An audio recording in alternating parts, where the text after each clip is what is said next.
We are back with another edition of the Penn State Blitz here on PennLive. Greg Pickel, just a couple of days removed from a fascinating national championship game between Alabama and Georgia. Yes. Did not see it playing out the way that it did, considering the way that it started. Right. But your thoughts on the game, number one, and number two, watching that game unfold and some of the things that happened during the game. Where do you see Penn State, you know, as they cap their season with the Fiesta Bowl win, successful season, 11-2? Where do you see them in kind of relation to not only those two teams, but the other two teams in the 14 playoff, Georgia and Clemson? You know, it comes down to me defensively is where I think you see the biggest differences. You look at what Georgia and what Alabama had on the field on Monday night, and they had some linebackers that Penn State just has not. I don't know if Penn State has a linebacker that can produce the way some of those guys do. There's a reason they've sent so many to the NFL of late. Secondary, maybe not quite the same, but when you talk about losing 8 starters on defense, 2 safeties, 2 corners, you have some big shoes to fill. I feel for Penn State to get to that point, they need to. They have the recruits in the pipeline, but progress to that point in terms of production, I guess you could say, was really the biggest thing that jumped out at me. Offensively, I think they could probably, hold serve with both Alabama and Georgia. It's the year of Tua now. You can try and pronounce his last name. Nope, not going to do it. I'll just look worse than normal if I try and pronounce the last name. But what an effort by that true freshman quarterback, the lefty. I loved it. No, it was just fantastic, and I just think that offensively, Penn State could probably hold serve. Defensively, I think is probably where it has some room to catch up to those two schools. Obviously not Oklahoma because it doesn't play much defense, but it really, to me, and Clemson, of course, has a good defense. So to me, I think it's mostly defensively that they have the strides to make to catch up. You lose Saquon Barkley, so maybe that hurts a little bit on offense, but overall, to me, if you were going to point to one area that really changes the game between these two teams, I'd point to the defense. Yeah, I think your thoughts are right on the money, especially with the defensive tackle position. They have some pretty big guys on both teams. What struck me, though, Greg, was in addition to it being such a huge stage, the depth. I don't think Penn State on either side of the ball is quite there yet in terms of depth. You look at what Alabama did in that game and the players that won the game for Alabama. They put Nick Saban. Right. One of the gutsiest coaching decisions I think I've ever seen. Sure. Put that true freshman quarterback in at halftime with the team in serious need of a spark. Yeah. They turned to their 4th team tailback in the 4th quarter, and he ended up getting 60 yards rushing. Yeah. The guy who caught the winning touchdown pass was another true freshman. He had 8 catches all year to win the game. It's true freshman to true freshman.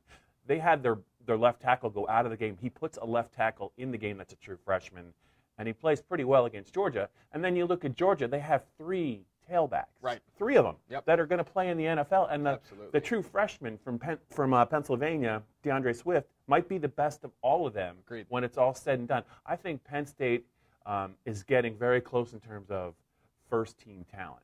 But to me, what just blew me away in that game was when the coaches can turn to guys that you haven't even heard from all year on a big stage, and they can make plays like that to win the game. I think Penn State has gotten to the point, Greg, where with the way they're recruiting and Trace McSorley coming back, they can be a top 10 team.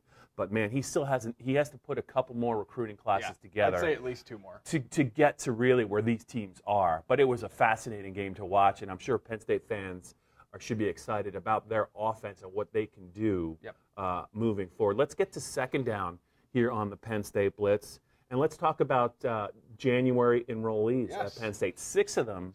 They have a lot of needs, especially on the defensive side of the ball. When you look at the group of 6, Greg, who stands out to you? Obviously, Micah Parsons from Harrisburg is a guy that looks like he can play right away, even if it's at a kind of a unique position for him. But just the group itself and how you think it will help Penn State to have these guys in. Yeah, no question. I mean, I think you skip past Parsons. You assume he starts his career at middle linebacker. Maybe he moves to defensive end, some other spot. We'll see how things play out. But to me, you talk about depth. Well, where does Penn State need depth right now? The tight end spot. And they get 2 enrollees there, Pat Freiermuth and Zach Kuntz.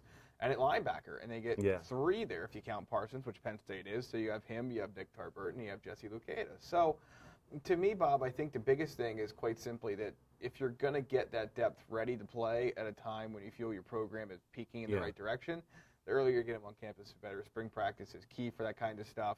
I don't know if either of those two linebackers play right away, but it will be surprising to me if one of the tight ends don't play this year.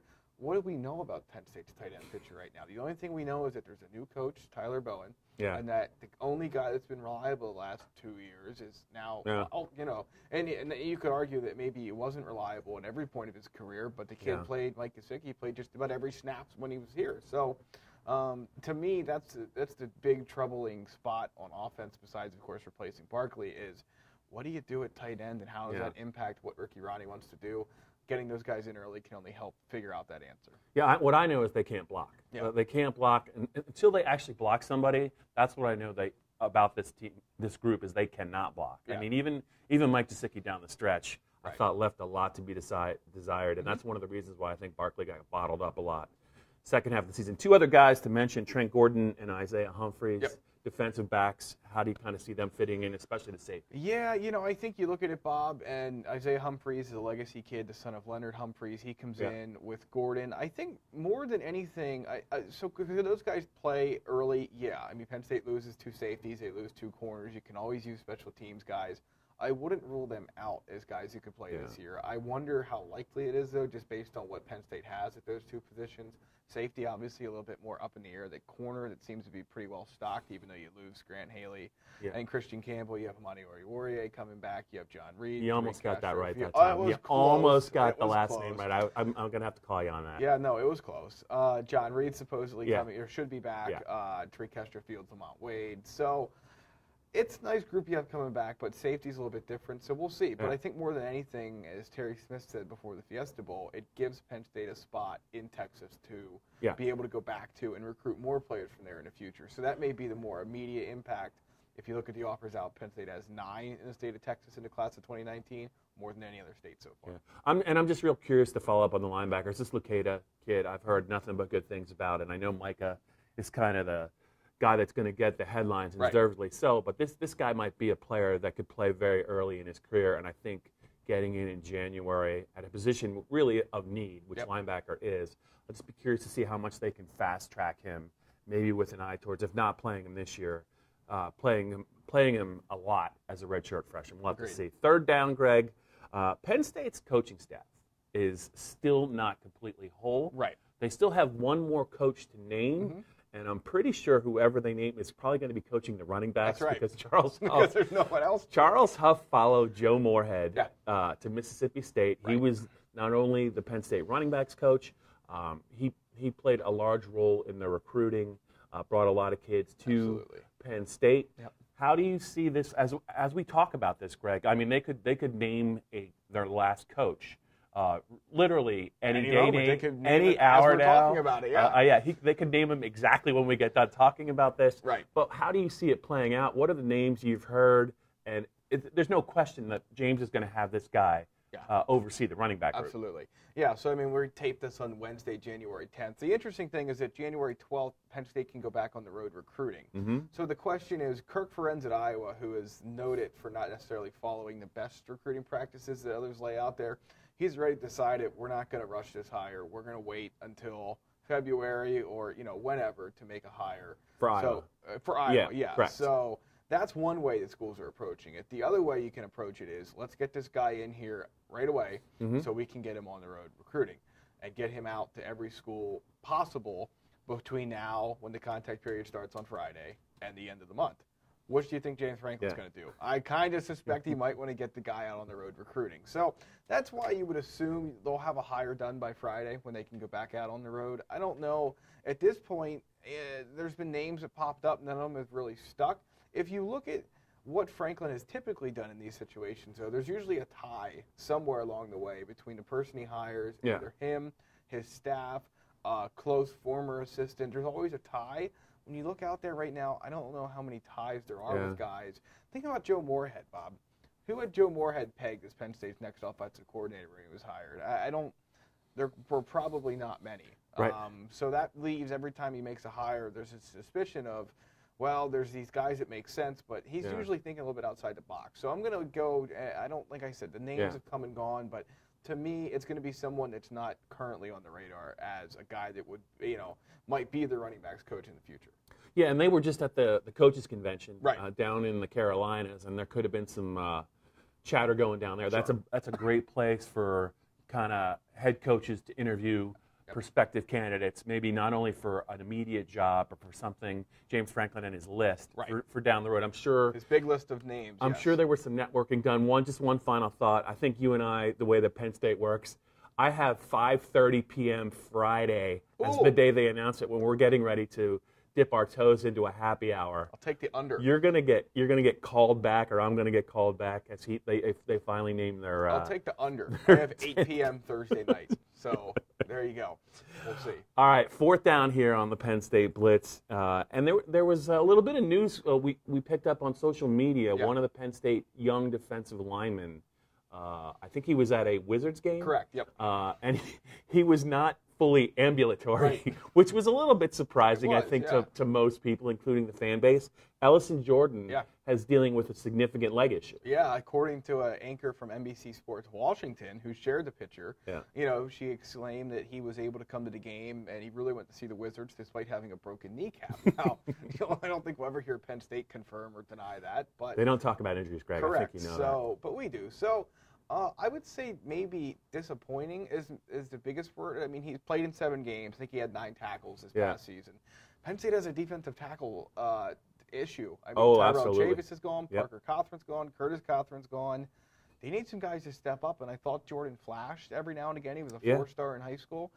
And, I mean, I'm not a doctor. I have no idea how long it takes to recover from this. I imagine it's not a quick recovery, though. So it could potentially leave them, at least for spring practice, down a defensive tackle at a time when they really need to start sorting out not just who the starters will be, but also the rotation. What do you do with Kevin Givens is another thing that comes up in this aspect of things. So it's interesting. It'll definitely add a wrench into what Sean Spencer and Brent Pry probably thought they would be able to do. If you looked long-term a while ago at the 2018 season with those guys leaving, what you might be able to do, now it could be a little bit different. Yeah, I mean, you have Windsor, you have Givens. Yep. When it's 3rd and long, they could put Buckholz down to play. But I think what we're really talking about is 1st and 2nd down. Right. Antonio Shelton, I believe, is another guy that might be in the picture, and also Fred Hansard coming off his Corey Bolds. Corey Bolds. Those 2 guys, I mean, they have some talented players. But they don't have a lot of experienced players. Right. And you really, I mean, a guy like Robert Windsor, is he really ready to handle 35, 40 snaps a game? Yeah. He's been understudying under Parker Cothran, who did a great job for Penn State the last couple of years. Curtis Cothran and Kevin Givens are really in a pretty solid timeshare. I think they like Kevin Givens almost as much at end now as they do at 3 technique. But yeah, I think Jordan was part of the equation for 2018. And I don't know what happens when you break your kneecap, how much that sets you back. I wonder if he loses the leg, God forbid. Would James Franklin be willing to discuss that with us? I'm not sure. 50-50. But yeah, that was very surprising. We'll have to see. Defensive tackle, safety, corner, linebacker. The defense is really is it rebuild? Is it rebuild? Is it reload? I think it might be a little bit of both, but they have recruited well. So we're going to have to see if this kid can get back on the field, at least maybe by summer. Right. I think that's what you'll be looking for at this point in time. All right. Do we have, Greg? That's what I'm searching do for. we have any questions? Yeah, Dave pressing Bowers, questions Dave or comments? Bowers makes a good point. I mean, P.J. Mustipher's the other guy that's going to be interesting when you get into that defensive tackle conversation because he was picked as one of the top players at the Army All-American game, 4-star, going for a 2nd state wrestling title in Maryland. I mean, I think that if you're going to get a guy to play defensive tackle early, he could be the guy. Yeah. So that's a good point that Dave makes, and we'll see how that plays and I out. think they're probably talking about rotation guys at this point anyway. I think they feel good about Windsor or Givens, but injuries happen along the defensive line. You look at what happened with Torrance Brown at defensive end. You look at what happened with Ryan Buckholz at defensive end. Yep. Penn State was fortunate. They had Sharif Miller. They had some other guys that really stepped up, including the true freshman, Yetur. That's right, Yetur Gross Matos. There you go. So I just think that, but I don't think that they have that as many tackles as they do end. So I think it's a little bit more of a problem inside. It's definitely dicier. So we only have a few comments here, it looks like, but we do have a couple. Yes. Let's see. When will the running backs coach be named? I mean, I think that, again, it really comes down to, do you want to get the guy on campus to go out recruiting or not? If you don't find a rush to do that, then you can wait as long as you want. If you do, it's going to be over the next couple of days. So, I mean, the other question here is about recruiting and that new coach. I mean, I think the interesting thing is that Charles Huff recruited so much of Washington, D.C., Maryland, parts of Virginia. Josh Gaddis has sort of one part of Virginia, and Charles Huff had the other. I think you probably have to assume that whoever they bring in is going to be a guy with that kind of ties. Yeah. Conversely, you bring in Tyler Bowen, a Maryland guy who recruited that area for Maryland, so maybe you already have that area figured out, and this guy could recruit somewhere else. It's interesting. There's a couple different ways to go with it. I'm still going with happy hour, 5:30 Friday, Penn State fans. Expect a release from the university. That's right. That's usually the way these things work. A question from YouTube asking about Daniel Joseph and his progression. I mean, I think that he played a little bit, and he's a guy that, that is going to see time along the defensive line. I think the question, though, is, so him and Antonio Shelton are pretty much in the same boat at this point, guys that were, they came into the class, and people thought that they were maybe need a year or two to get to a point where they're contributing. Both of those guys contributed. The question now is, can they take the next step forward? I don't know, but this is a very big spring practice for those two. Yeah, just one other thought on the defensive tackles before we go. When you have 27 defensive ends who can play, which seemingly is what Penn State does, they look like there's some fourth and fifth team guys that could help them this year. Yeah. At some point, I think you just think about conversions. Right. I mean, they have some pretty big defensive ends. Buchholz is one. Yeah. Gross Matos would be another one that I think could slide inside. So that, I think, to me, if you want to get your best players on the field and you want keep your guys fresh, if your fourth team defensive ends are good players and they're better than your second team defensive tackles and they're big guys, I think you just kick them inside for a couple snaps a game. What do you think? I completely agree with you, Bob. We'll see how it plays out. Spring practice, I think Chris Hopkins, our buddy here, told me 100 days until the blue-white game. So it's getting close, Bob. Don't do that to me, Greg. We're still Tomorrow's recovering game. from the season, man. That's right. All right, that's it for this edition of the Penn State Blitz on PennLive.